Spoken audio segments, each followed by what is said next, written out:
Hello Team Bitlogers! So for today's video po ay ipapakita ko po sa inyo yung mga binili ko po sa isang clothing fashion brand na sikat ngayon o viral, ang tinatawag na Shein. Ayan, so keep on watching!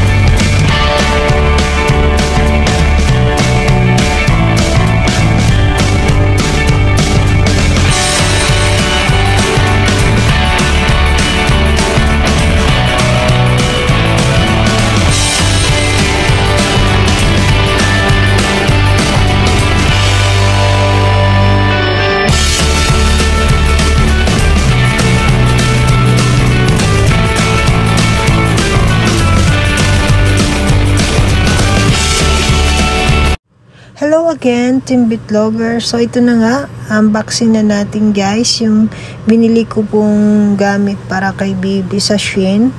Ayan, so alam ninyo na maganda po yung quality ng Shein, mga stylist at saka fashionable.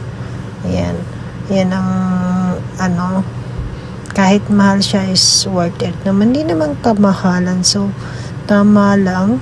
Ayan, ayan, bubuksan po natin. Bali, isang seat po yan. Nabili ko po siya ng 640 po guys. Ayan, ang cute. Promise, ang ganda ng kulay. Tapos yung tila, ang lambot. Lambot niya guys. So, hindi ka magsisisi po sa quality. Ayan, diba? May paribon-daibon pa. Yan yung susuot niya paglabas ng hospital. Tapos itong binubuksan ko,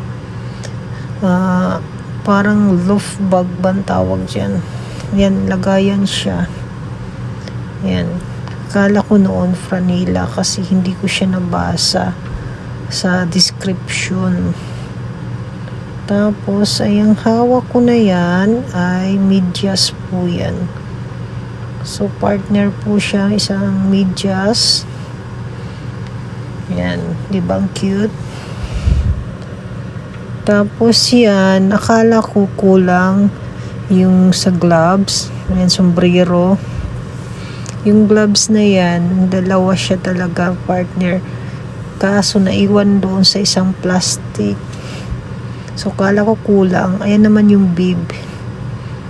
Yung isa niyan, nasa plastic po ng Shein na iwan. Yan, ang cute. Tapos, ito naman yung portable BB crib niya. So, yan lang muna yung binili namin kasi para sip siya guys. So, 745 yung bili namin. Nakasil siya. Kasi, pwede siyang patong mo lang sa kama. Yan, hindi kagaya kung bibili kami ng crib. Ang laki ng space po pag may crib, maliit lang po yung bahay namin.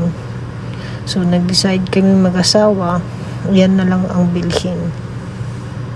Diba? Ang ganda naman niya guys. Sobrang lambot ng tila. Tapos yung kutson, ang ganda. Yan. Diba? Talagang girl na girl, pink na pink. Tapos washable siya. So, ibig sabihin po, natatanggal po yung kutson na yan. So, pwede po siyang labhan pag madumi na. Yan, may zipper po dyan. Diyan natin ipapasok yung kutson na yan or foam para maging comfortable si baby. Malambot naman po yung foam, manipis nga lang siya pero okay na po siya. Ayan. Tapos yon Yung nakikita niyo po na ribbon or lace ang tawag dyan, i-adjust lang po yan siya para yung gilid po ay umangat.